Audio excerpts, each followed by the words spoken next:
Military helicopters were deployed in southern Pakistan after a deadly earthquake struck early Thursday morning. The magnitude 5.7 quake happened as people slept in the southern city of Harnai, collapsing scores of houses and damaging many more.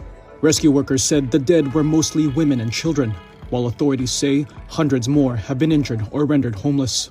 Crowds of victims and their relatives gathered outside a local hospital past dawn. One medical officer said that the critically injured were being transferred to the provincial capital of Quetta. The U.S. Geological Survey said the quake was relatively shallow and had an epicenter about 100 kilometers east of Quetta. Quetta is also the site of one of the deadliest earthquakes to hit South Asia in recorded history, when a 7.7 magnitude quake struck in 1935, killing between 30 and 60,000 people.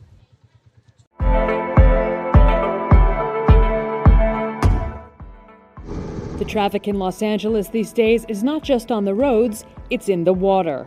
Cargo ship after cargo ship wait to come to port as supply chain snags due to the health crisis have upended the ocean shipping industry, which moves roughly 90% of the world's goods. Gene Soroka is executive director of the Port of Los Angeles. The quickest route from Asia to the United States and interior points is through Los Angeles, and that's what everyone is trying to maximize at this point in time. But it's like taking 10 lanes of freeway traffic and squeezing them into 5. The ripple effect of parts shortages and displaced workers, from truck drivers to dock hands, has created an exasperating global supply crunch, making it difficult for retailers to keep stores and online fulfillment centers stocked and putting holiday sales that make or break company profits in peril. Soroka said the LA port alone is grappling with a 30% surge from last year's record container volume.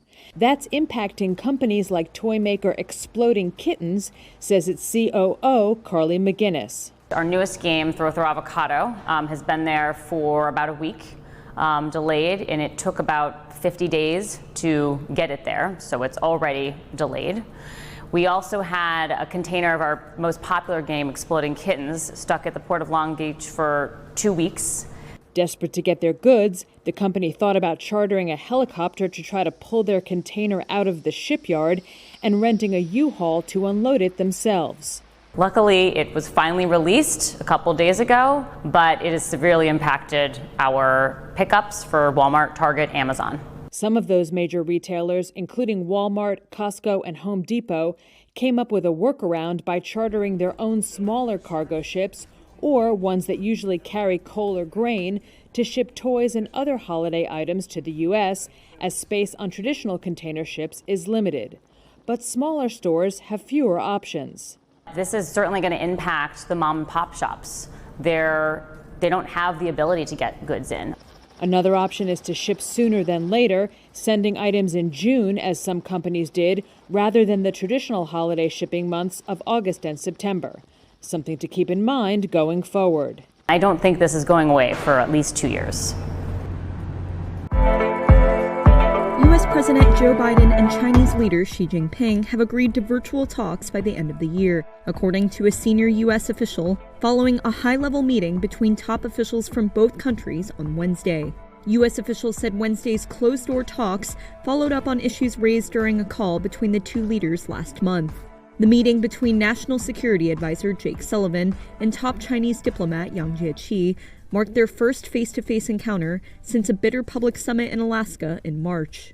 The White House said Sullivan raised concerns about China's actions in the South China Sea, Beijing's human rights record, and its stances on Hong Kong, Xinjiang, and Taiwan, but that the talks were constructive, candid, and very different from the Alaska summit.